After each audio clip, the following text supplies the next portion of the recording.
She's an amateur in stature, but in practice, she was very professional. She showed up early, which is something I appreciate because I like people to be on time.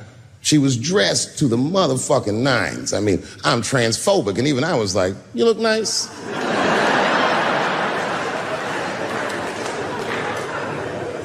Went up on the stage with all the swag of a professional comedian, grabbed that mic and walked right down the middle and looked at the crowd like a gangster. Man, you should have seen her work. This bitch bombed for 45 minutes straight. And I am not exaggerating, young man. That show was terrible. Stunk. Stunk. And then she brings me on, and you know, I was like a glass of water after a handful of salt. The crowd was happy to see me. I was killing it. But here's what impressed me. Any other comedian I've ever seen, if they had bombed as bad as she did, would have snuck out of the back of the theater and went home and cried or something. And she didn't do that. Not only did she not leave, she found a seat right up in front. You know, when a new comedian watches an experienced comedian in comedy, we call this taking class. And this bitch took my whole class. She sat up there and was laughing as hard as she always laughs, as if nothing bad had even happened to her. And I saw her show. Something bad happened to her.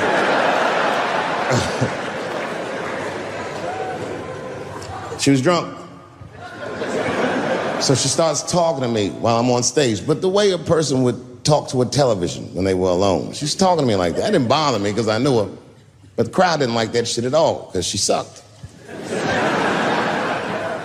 And a guy in the back of the room stood up, and Daphne's hair was dyed blonde at the time, and the guy screamed out, and his energy felt wild as fuck. He said, "Hey, Daphne!" And everybody kind of clamped, like got tense.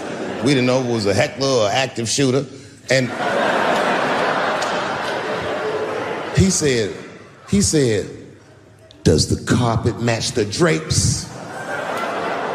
Yeah, it was fucked up. The whole crowd kind of groaned because it was so, like, mean.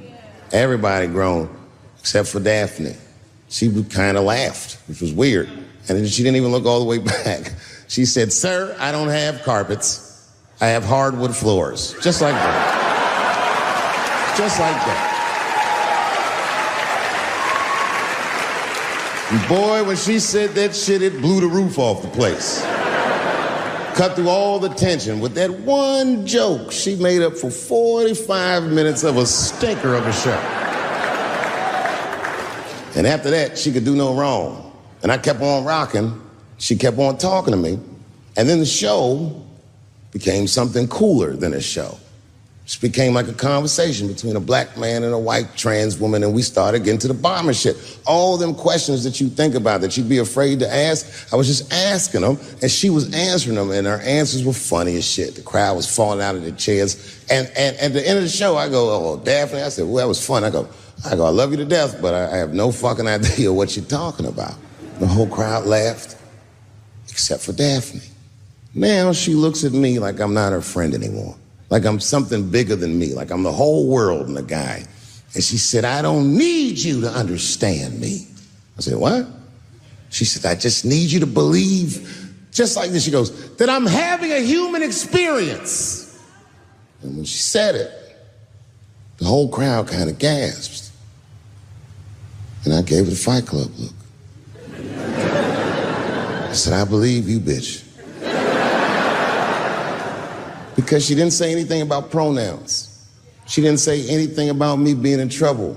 She said, "Just believe I'm a person and I'm going through it." And oh, I believe you because it takes one to know one.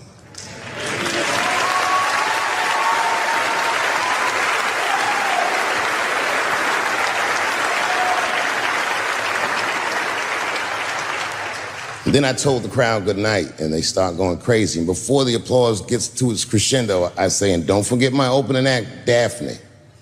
And the crowd stood up. And I looked at her, and tears came out of her eyes. She couldn't believe it was happening. I couldn't believe it was happening because her show stunk. And it was a great night. I remember the late, great Paul Mooney was there. A bunch of fly-ass comedy niggas was there. And we all went backstage and was just drinking and talking shit and laughing, and Daphne stole the room. She had everyone cracking up, spinning the yarn, telling us all these crazy stories about shit she be into. We all laughing real hard, and then she's telling us, and everyone's laughing. I'm looking around, I'm like, oh my God, she is funny.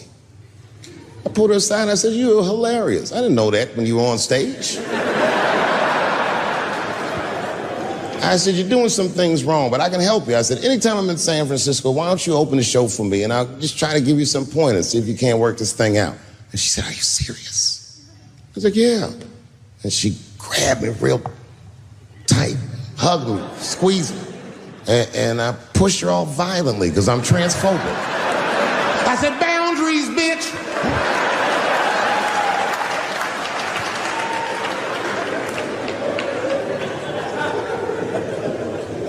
When Sticks and Stones came out, a lot of people in the trans community were furious with me, and apparently they dragged me on Twitter. I don't give a fuck, because Twitter's not a real place.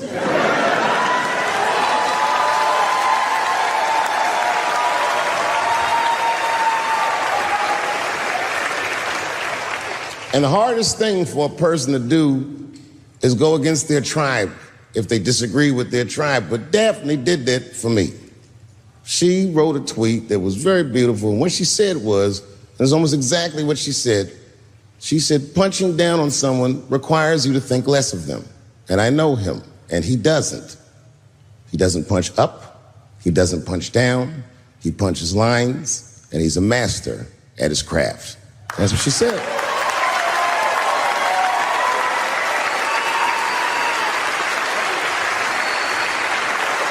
Beautiful tweet, beautiful friend. It took a lot of heart to defend me like that.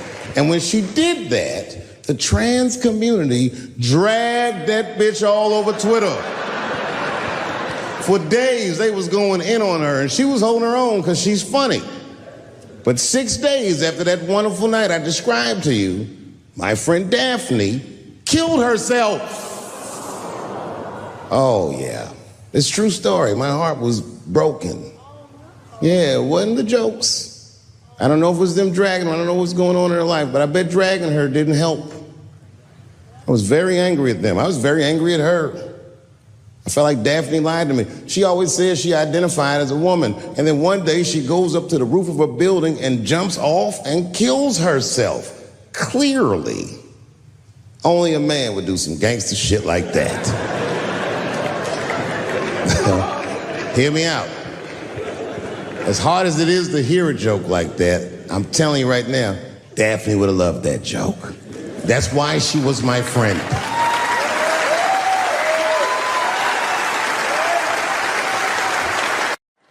Well, I have some very bad news for the people in the front rows. I heard that some of you paid as much as $800 for your tickets. Sadly, I did this same show a couple weeks ago in Atlanta for $60 a head. Can you imagine? Nigga, you could have flown to Atlanta, got a hotel, had some dinner, and came back, and you still have a little money left over, niggas. Paid way too much just to see me in this gay-ass neighborhood. All right, let me roll up my sleeves and tell these pussy jokes. Will told me to say there hasn't been this many pussy references in this room since Cats was here. Boy, I gotta tell you, man, I've been doing this set all week, and boy, I've been telling these jokes, and sometimes niggas look like they're in actual pain over the jokes. None of it's that bad to me, but I understand why it could hurt some people's feelings. So tonight,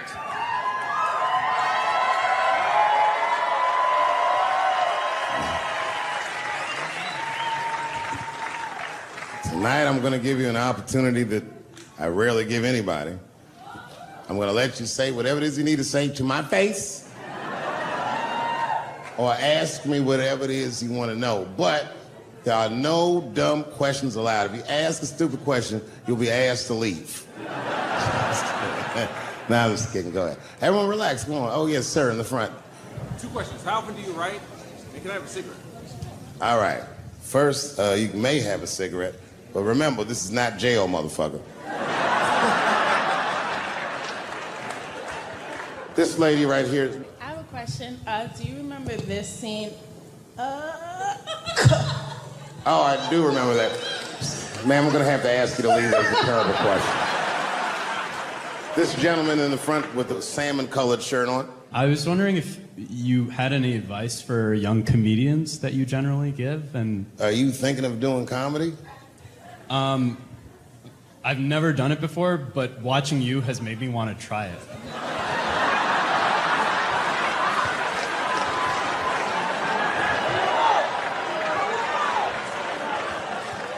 I don't know if that's an insult or not. It's a compliment. It's. I mean, niggas don't say I've never done brain surgery, but it looked a lot easier than I thought. I'm teasing. All right, here'd be my advice. Okay, I don't know how comedians start nowadays, right? But what I would suggest is just start. And once you start, you can't really stop, no matter what happens, no matter how bad it gets, no matter what people say. You know what I mean? Because comedy is weird like that. You know why I hate watching other comedians do comedy? Not because I hate other comedians, but because I love comedy so much. It's like watching somebody else fuck your girl. And I say, fuck her better than that. Yes, you on the aisle up there, the lady with the long... Yes, you, standing up. I see you. My favorite book of all time, The Narrative of the Life of Frederick Douglass.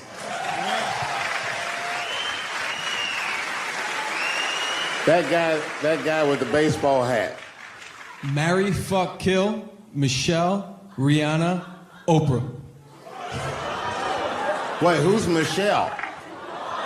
Oh, Obama. Well, sir, you're putting me in quite the pickle. I can't say I'll fuck Michelle Obama. That's insane. Well, I guess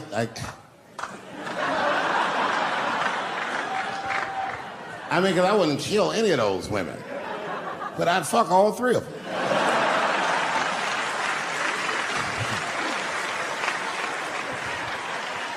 The gentleman in the blue Oxford standing up. Tell us a story with Charlie Murphy. Tell a story about Charlie Murphy? Or your favorite. Boy, there's so many good Charlie Murphys. You know, the thing with Charlie Murphy is he used to just make us laugh all the time. And I used to ask him about all the old Hollywood shit I was curious about. Like when they used to accuse Michael Jackson, I remember asking once, I go, Charlie, do you think Michael Jackson actually did those things? And he said, let me ask you a question, Dave. He said, say it is illegal to fuck women. How long are you staying out of jail? So God bless Charlie Murphy wherever you are. Charlie, I love you. Who do you think is going to win the 2020 election? All right, I'm going to put a pin in this, but I'll tell you right now, fella, I don't know, but I think Trump has a better shot than a lot of people would like to think. I'm just saying, it all depends on how the left talks. The way we're talking is not going to win the fucking ball game. Donald Trump's over there on the right, grabbing handfuls of pussy. Joe Biden can't even smell hair over here. Fuck this side. All right, man, go ahead. Thank you so much for this show. And how old are you? 25. 25? Yeah. Boy, don't let R. Kelly see you. He's gonna pee on you by accident. Oh, my bad. I thought she was 15. Yuck. I'm totally joking. I'm sorry. My question is there anything you've learned from another comedian that you feel like will stay with you for life? I tell you what, miss, that's a good question. Yes, is the short answer. A longer version of it is this.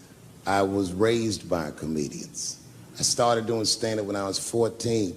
The other day, I went to a comedian's funeral, and I realized as we was putting this motherfucker in the ground that these people are at least as influential to me as my family. I rock with these niggas till the wheel falls off. We fight and we fuss and we are jealous of each other and we get mad at each other, but my life wouldn't have been what it was without each and every one of them, and I consider them my family. That's yours. Still hadn't figured out exactly how to say what I wanted to say, but I was doing pretty good. And I was doing some Me Too jokes, and a woman stood up from the audience and she was crying. Clearly, it was a white woman. She says to me, you can't say that. It's 200 seat room, it's a very small room. I'm like, what the fuck are you, like, miss, are you okay? What are you doing? She says, you can't say that. I said, yes, I can, it's my show. I'll say whatever the fuck I want. The crowd's like, ooh, like this. And then she gets up from the table and she starts making a big, like, show of just pushing through the aisles and all this stuff. And there's like a curtain right before the front door. And she gets to the curtain and she's crying. It's fucking crazy. She says, I'm sorry I was raped. It's a fucking comedy club. It's like loud farting getting out of an elevator. Nothing funny can happen in here. Now I'm trapped in a room with this woman's fucking stink.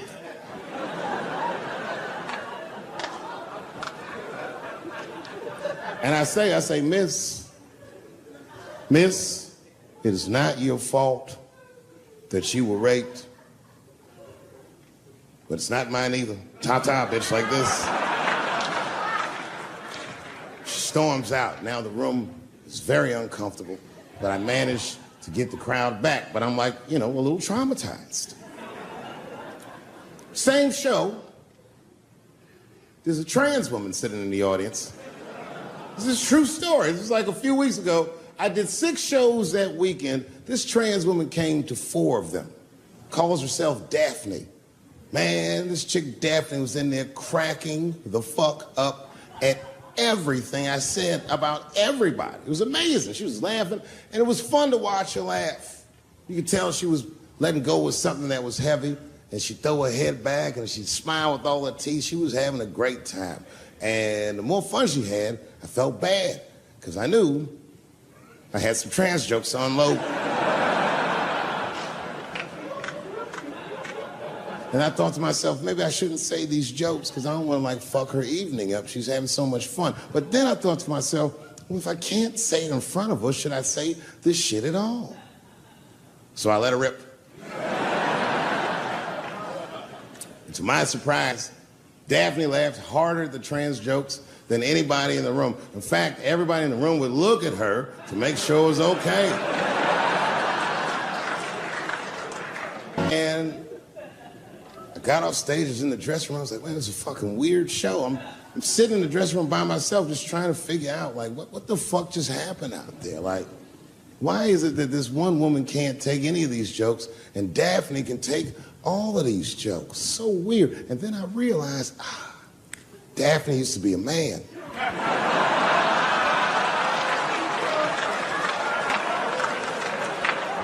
So now I go out of the dressing room and you can see all the staff was there cleaning the club up. The audience had gone. And sitting at the bar by herself was Daphne. And she's like, hey, Dave, come join me for a drink. And I don't want her to think that I'm transphobic or nothing. So I'm like, fuck, I guess I could have at least a drink. And we get some tequila and we're sitting there. And she was fucking cool. Turns out that Daphne, she wants to be a comedian. She was asking me for advice and I told her advice and all that shit. And then she says to me, boy, you sure do get a bad rap for your trans jokes. I said, Daphne, thank you, but you don't have to say that. I hope I didn't offend you. She goes, no. She said, in fact, I read about you in the New York Times. I said, you did? She said, yeah. She said, I thought it was interesting that they blamed you for R. Kelly. They said you normalized him for telling jokes about him. I go, yeah, they said that. She goes, I wonder why they never said that you normalized transgenders by telling jokes about us. And I'd never thought about that. It never occurred to me. And we started making out. And then I reached up just to see what it felt like. I was like, what is it? And it felt like pussy, didn't it? It was just like, go ahead, ask me a question. What the fuck you gonna do if Trump get reelected? What am I gonna do if Trump gets reelected? Probably get a significant tax break.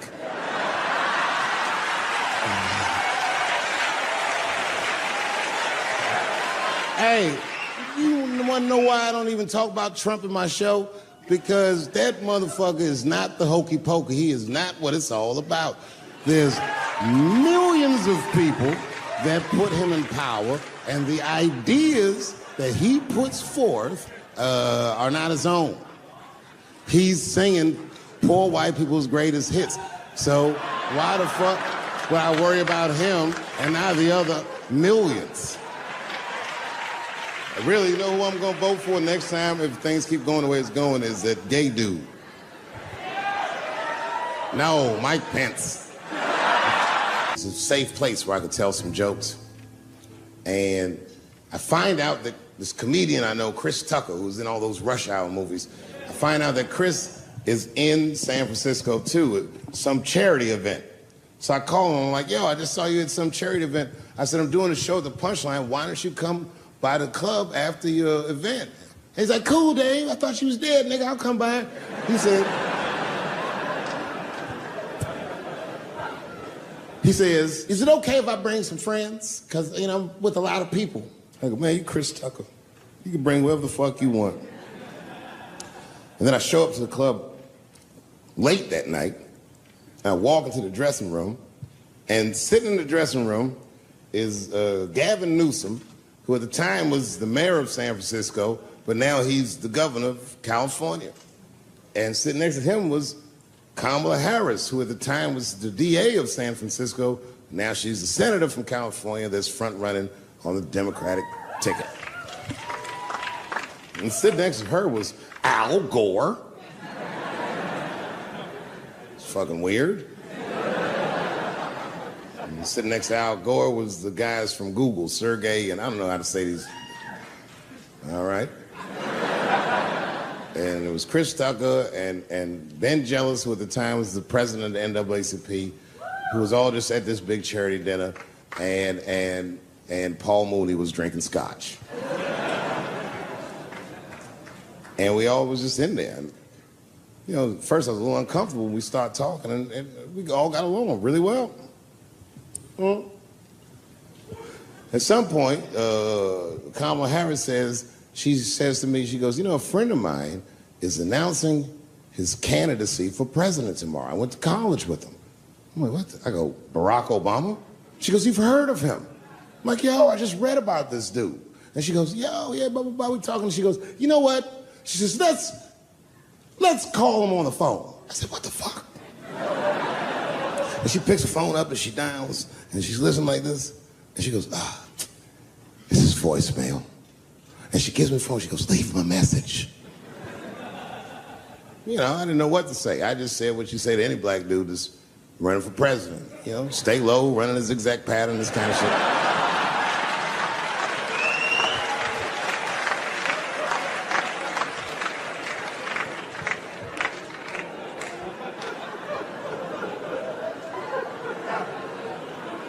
And then the last thing I say is, you know what? I said, sir, I really do believe you can do this. Like, man, I'm wishing you luck. Now, next day I wake up and go for coffee at a place called the Embarcadero. It's like an eatery by the sea in San Francisco. And I'm walking to the coffee shop and there's a police line and I can't cross the tape. But then I figure, fuck it, I'm Dave Chappelle, so I go into the thing like this. And the police yoke me. These motherfuckers like tackle me immediately. And I see over the police's shoulder Gavin Newsom. I couldn't remember his name, but I remember the night before I had kept teasing him and saying he looked like Christian Bale, the guy from the Batman movies. So I see him and I can't remember the name, so I'm just like, Batman, help!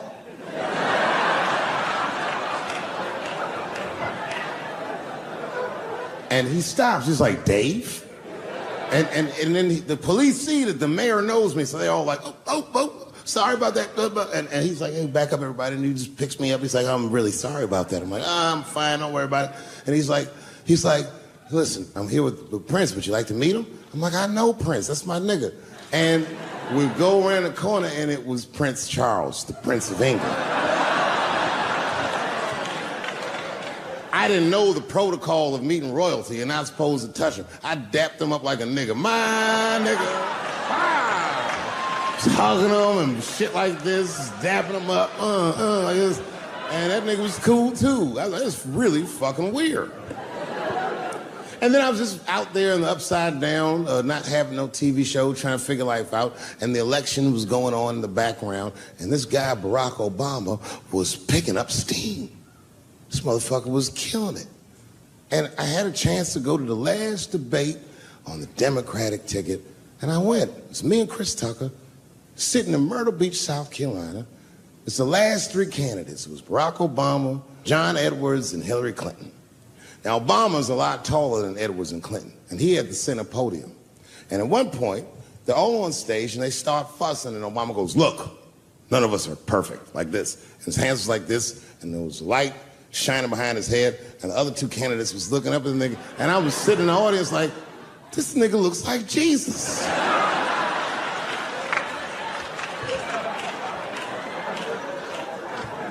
And I realized in that moment that I was looking at the next president of the United States. I was certain of it. I couldn't explain it, but I knew what I was seeing. And I got really excited. And I'm not that kind of guy. I said, I gotta meet this motherfucker. So I stayed.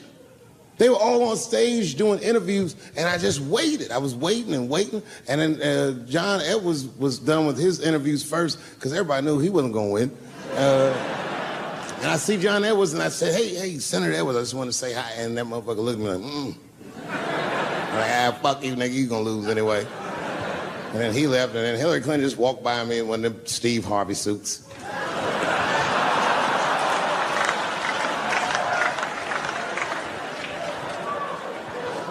But Obama was taking forever. Everybody wanted to talk to him. When I knew the media saw exactly what I saw, there was no question about it. That was the guy. I waited and I waited, and finally, it must have been over an hour and a half, he finishes his last interview. He's like, man, thank you very much. Good talking to you. And he turns around, and we make eye contact.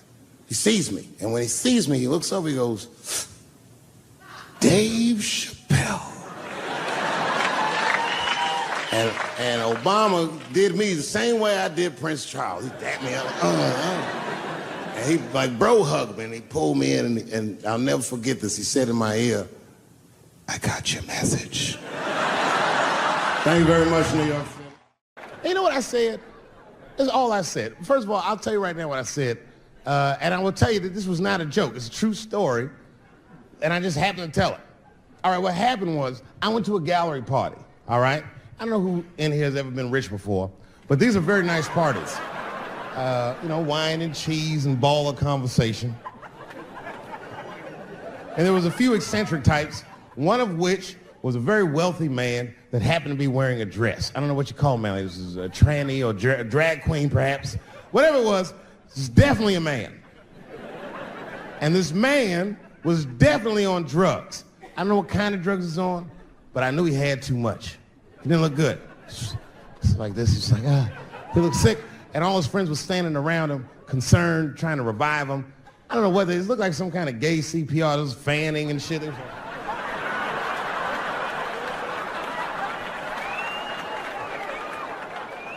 I saw all this from a distance. Now, I should have minded my own business, but I got curious. I was like, oh. And I went over there. All I said, excuse me, gentlemen, is he okay? And then they looked at me like I was evil. Oh. She is fine. I said, word? Oh. I'm sorry, I didn't know this is what we were doing. Here's my thing. I would support anybody's right to be whoever they feel like they are inside. I'm your ally in that. However, my question is, to what degree do I have to participate in your self-image? Is it fair that I have to change my whole pronoun game up for this motherfucker? That doesn't make sense. Seriously. If I put on an Argyle sweater and I'm like, hey everybody, I feel like a white guy in this sweater and I want some goddamn respect and a bank loan. That's not gonna work. Give a fuck how I feel. Why should I give a fuck how you feel? Nigger is a pronoun. But there was no time for philosophical debate. This was an emergency situation. I said, fine. Sorry, guys. I was just worried because she looks terrible. She just fell off the bench. Appears that her dick is popping out of her dress. You mind if I call an ambulance, champ? I'd rather not be at a party where a tranny ODs. There's too many questions to answer.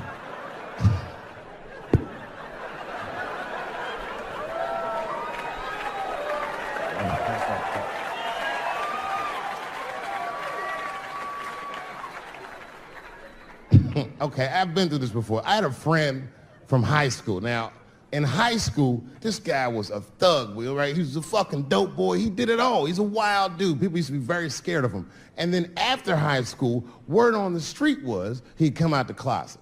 I personally didn't believe it.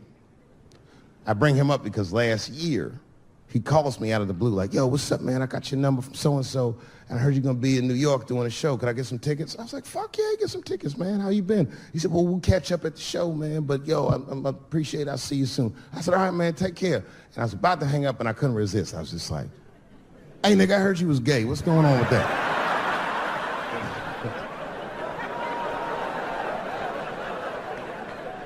And I wish I didn't ask, because he sounded like he was dying to talk about that shit.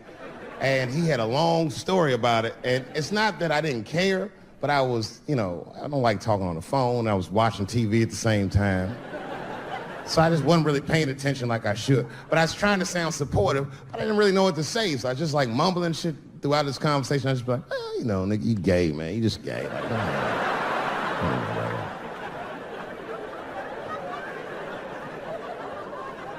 This went on for a while, and then finally I had to say something like definitive to get him off the phone. And I was like, hey, man, you know what? Don't let people get you down, all right? And the next time someone tries to make you feel bad about yourself, just remember, everybody fucks funny to somebody.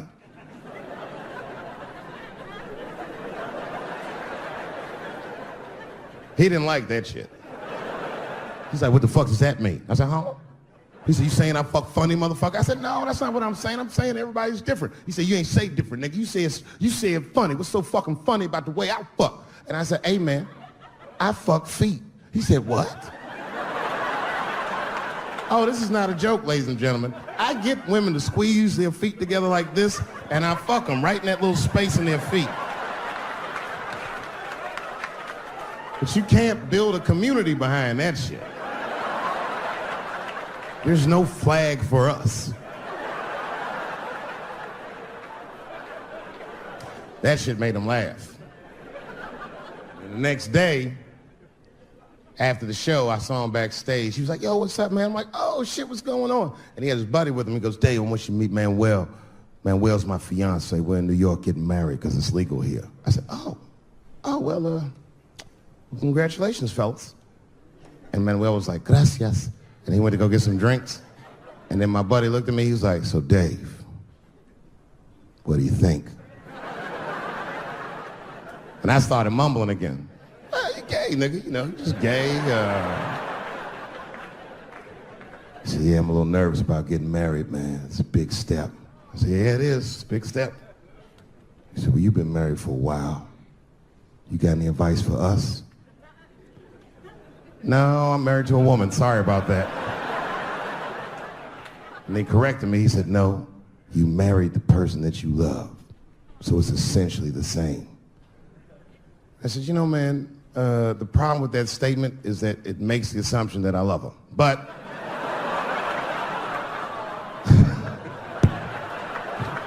you guys lighten the fuck up. Of course I love my wife. She laughs at this shit. As a matter of fact, she eats and spends this shit. You know what I told him? I told him, I said, you know what you should do, man? First of all, you shouldn't do it. I'm talking about being legally married. It's not that you're gay as much as just legal marriage is a fucking diabolical leverage game in the United States. I'm just being honest. Devoid of religious significance or the idea of love, marriage is nothing but an awful contract that you shouldn't sign. I'm just being real. Because you start out loving each other, and then like 2 years later, you're just building a case against one another for a hypothetical court date that may or may not ever happen. You throw being gay on top of that, that shit is explosive. Like I said, Ray Rice shit. Okay, right after Ray Rice went through all that shit, I was at a party and I met this kid, Michael Samms. You know Michael Samms? Very nice guy. He's the first openly gay NFL player. And Mike's a very nice guy, very brave guy.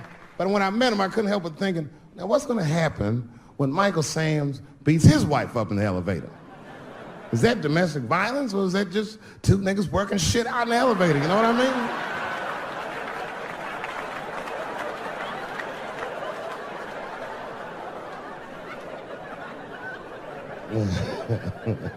Anyway, I give all married men the same advice, gay or straight.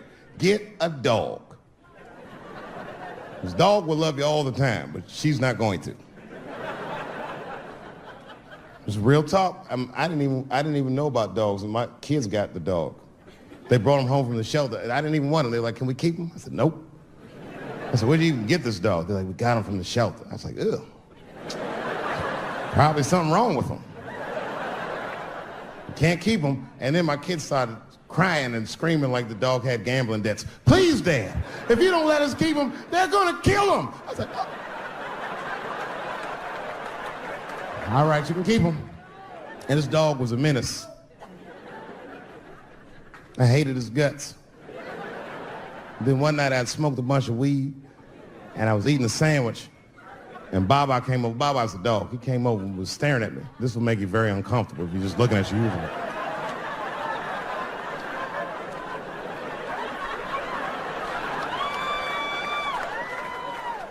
I had to give him a piece of my sandwich so he'd go away. And that's how we became friends.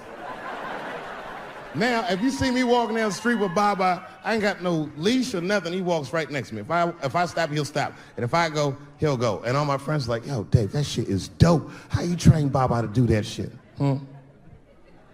I've never trained Baba. I'm just a messy eater. If I drop food and Baba's not around, all I gotta do is call him. Baba! He's a black dude's dog, so he doesn't come right away. He peeks first to see what's going on.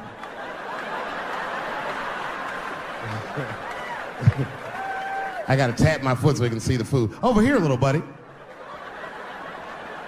And he's like, thanks, Dave. He'll come get it and run off.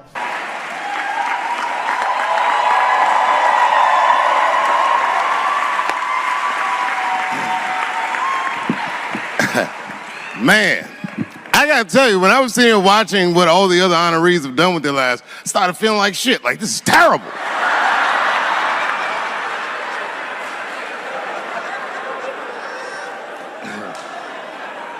And then Bobo brought me up and started out good with that Ali picture, and then it just, whew. But that coloring book that was in the picture, I know the Ali's are here, that coloring book, my mother has it. And Champ, he signed it. You know, the greatest, he signed it, Muhammad Ali. And his sparring partner was there that day. And his sparring partner signed it, said the next heavyweight champion in the world, Larry Holmes.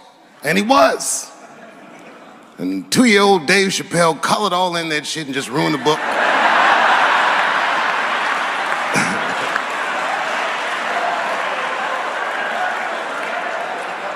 But I remember part of the book that I remember real vividly because I asked my mother about it when I was a kid. There's a part where there's a picture of Ali throwing his Olympic gold medal into the Ohio River. That's why it's so weird for me being here. You know, both my parents were very brilliant. My dad went to Brown in 1955. That's right. He told me at the time he was one of 3 black students.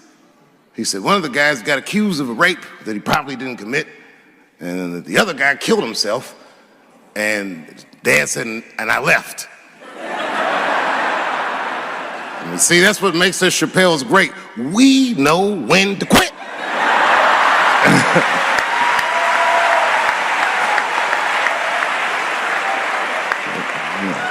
We all just live to fight another day.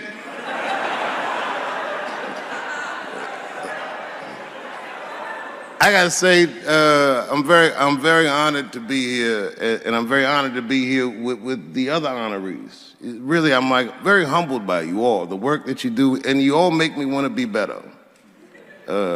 All of you.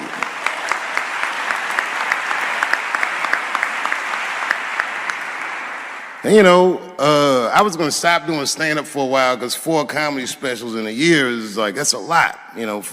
But you know, shout out to my colleagues in comedy.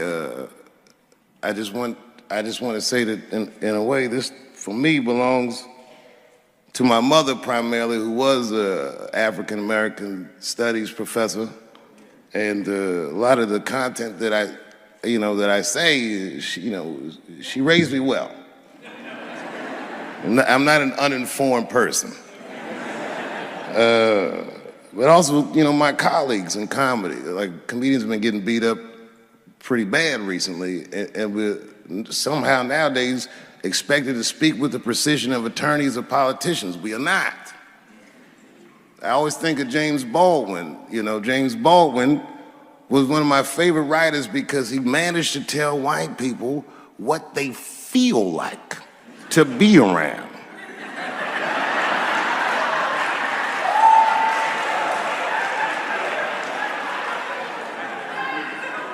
So I ain't gonna hang up my gloves yet. I think I got one more special in me. So to quote Baldwin, God gave Noah the rainbow sign. There's no more water, it's the fire next time. Thank you very much. And so if you would, please join me in welcoming Dave Chappelle home again.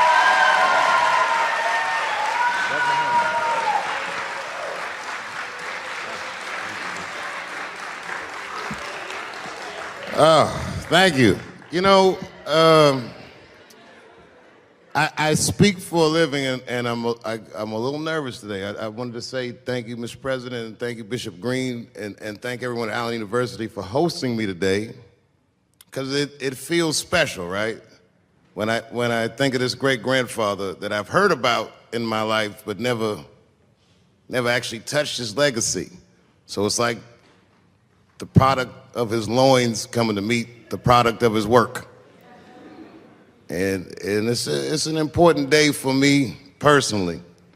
And I know a lot of you guys are students, and I just want to tell you I'm the first person in my family to not go to college.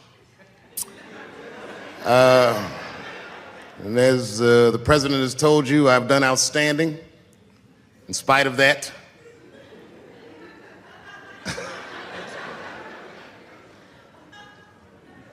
But one thing I did want to say, and one thing today just made me think about, for all the things that I've done, I'm most renowned for what I didn't do. I've made decisions in my career that a lot of people have called insane. 2004, had a $50 million deal on the table, and in a crisis of conscience, flipped the table over and walked away. Went to South Africa. Everyone said I was running away from the money. That is not true. In fact, I still want that money.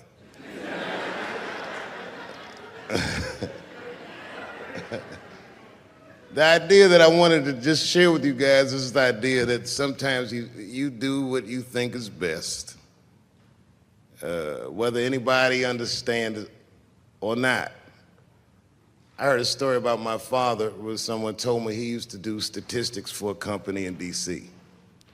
The company he did statistics for started doing business with the South African government, so he quit his job. It's caused a lot of problems between him and his wife. It's hard for a man when he can't provide for his family the way he wants to, and he suffered through it. And a generation later, when I had my crisis of conscience, I was able to go to a free South Africa and get away from the heat. This idea that what you do in your lifetime informs the generations that comes after you is something I keep thinking about, something that is so much bigger than just ourselves. And today I'm standing in front of you guys, and I know you guys are like, oh, I know you're bored. But I see family of mine in the front row some who I've never met, and I just realize how all of us are connected. That my great-grandfather built something more substantial than buildings. He built a community, and he built, more importantly than a community, he built a way. You know, so I'm very grateful. Very grateful. Hello, police. I just saw him saying that, you know what I mean? He's standing over like, so this is what black people talk about.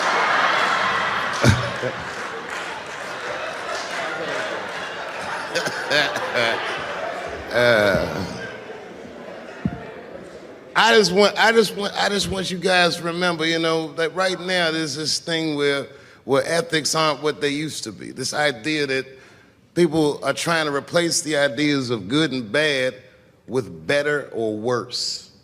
And that is incorrect.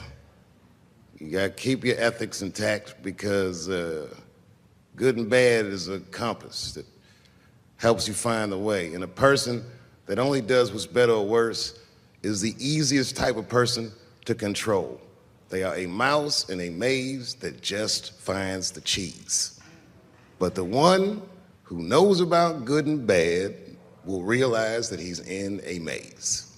So, that being said, I just hope that all of you guys transcend whatever you see as your obstacles and that you live outstanding lives and that you stay connected to your communities because you have so much power there, and that you grow your communities and you diversify your communities, and that you don't let anybody tell you you can't or to be afraid. It's okay to be afraid because you can't be brave or courageous without fear.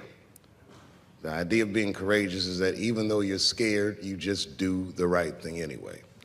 So in 2004, I walked away from $50 million, and in November, I made a deal for $60 million. So,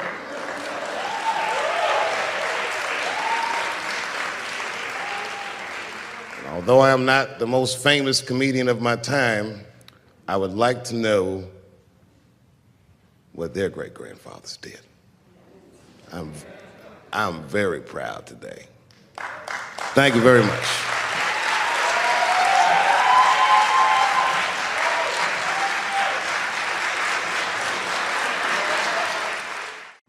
Boy, comes as a complete surprise. Don't forget who I am. Don't forget what I am. I am a black dude. And don't ever forget how I got here. My ancestors were kidnapped. I don't even know where the fuck I'm from. They were put on the bottom of boats. They sailed them across the Atlantic. Many of them died. Only the strongest survived. And once they got here, they beat the humanity out of my people. They turned us into beasts of burdens. They made us do their work. And the irony is, hundreds of years later, they called us lazy.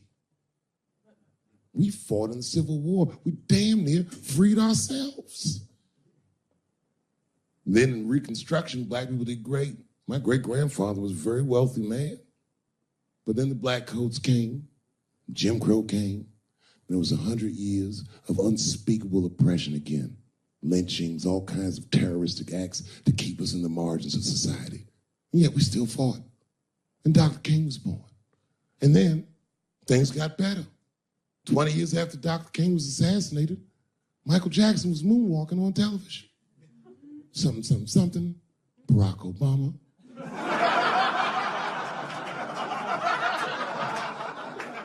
And Donald Trump, and now here we all are. 400-year nightmare. Took us 400 years to figure out as a people that white people's weakness the whole time was kneeling during their national anthem. That's a brittle spirit. That's right, nigga. On the rock, it's regular. Ah! Ah! What are you doing, nigga? Stand up!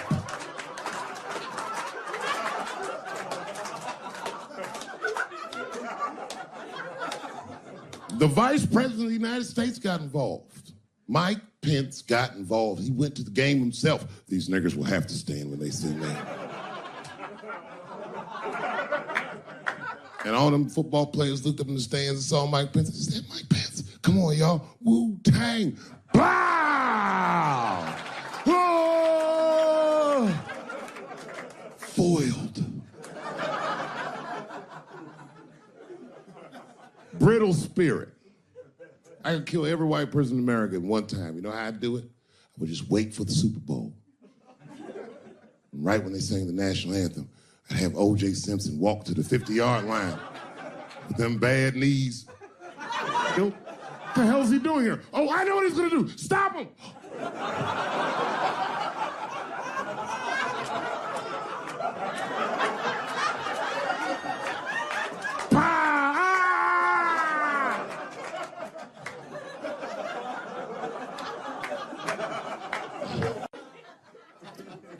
I just want to help. I want to be a good guy. Like, I can't even say the word Me Too anymore. The nigga tonight was like, Dave, I'm going to the comedy club. I was like, I am also going to the comedy club.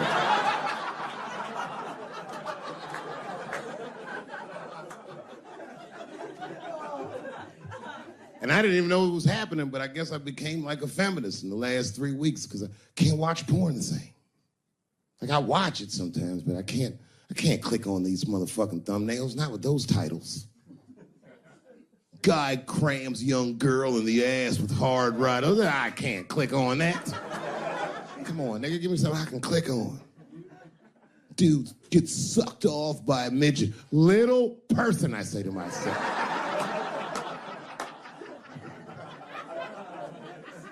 It takes me hours to find one clip. What the hell is this? Marginally groomed feminist enjoys consensual sex with a vaguely homosexual guy with penis the same color as mine. Click.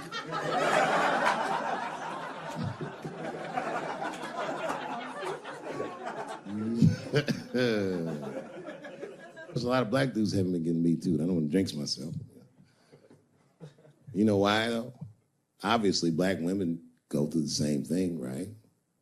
The reason is because black women from slavery won't tell on us. Because they know that no matter how bad we black dudes are, white dudes are very mean. They're scared to see us get punished. My wife is Asian. She'd tell on me in a goddamn second.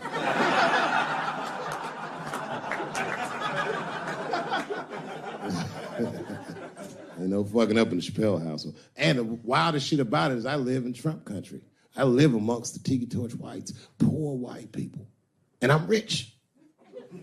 If it's ever pitchfork time, nigga, I'm in a lot of trouble.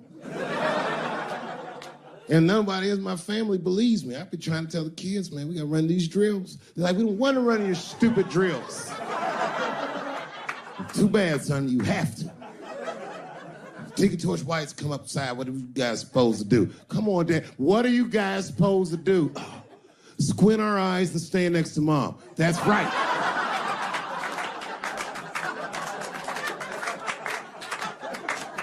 Me, your gun and your groundskeeper uniform. That's right. I'll go outside and see what they want.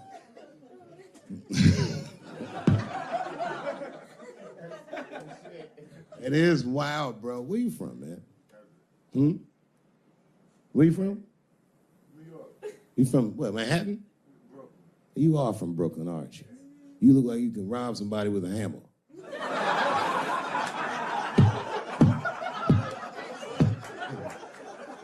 Brooklyn niggas rob you with shit they find around the house. I just got stabbed with a toothbrush. This nigga must be from Brooklyn. You gotta man the fuck up, y'all. I don't mean to be disrespectful because, man, I know you're upset what I said, but you know, I know you're right. But come on, baby, it's me. I was right once. Remember that? Does anybody remember when I was like missing from show business for 12 years? Remember when I had like this really popular show and I quit? I remember I walked away from $50 million. A lot harder than walking away from Louis' freckled dick.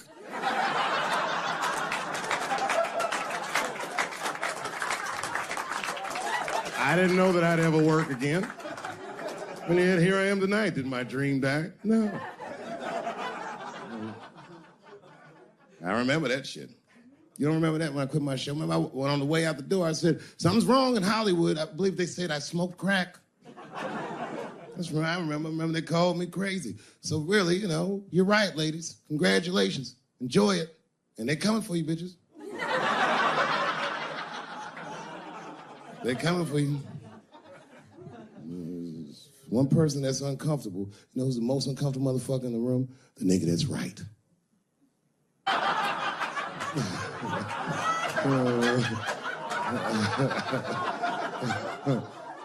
was just walking around like Tom Cruise at the movies, just looking. And ruin the whole orgy by accident. It's easier to ruin an orgy than you think. All you gotta do is wait for it to get kind of quiet and then go, ew.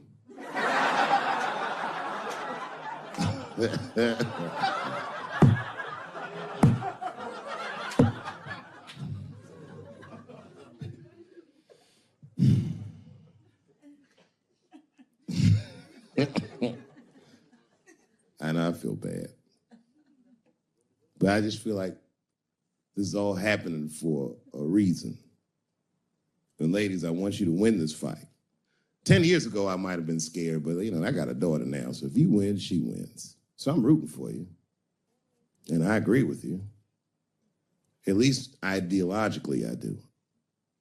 I don't know if you're doing it just right, but I mean, who am I to say? I don't think you're wrong. I just think that you can't make a lasting peace this way. You got all the bad, but the minute they're not scared anymore, it will get worse than it was before. Fear does not make lasting peace. Ask black people. And that's what it is. What this city really needs, without irony, I'll say this, the cure for LA is in South Africa. You motherfuckers need truth and reconciliation with one another. Because the end of apartheid should have been a fucking bloodbath by any metric in human history, and it wasn't. And the only reason it wasn't is because Desmond Tutu and Mandela and all these guys figured out that if a system is corrupt, then the people who adhere to the system and are incentivized by that system are not criminals. They are victims. And that the system itself must be tried. But because how systems work is so compartmentalized as far as information, the only way we can figure out what the system is if everybody says what they did. Tell them how you participated. Because men want to help, they're just scared. Because Ben Affleck tried to help. Hey, what happened to these ladies is disgusting. Oh, nigga, you grabbed a titty in 95. All right, fellas, I'm out. Fuck that, I ain't helping.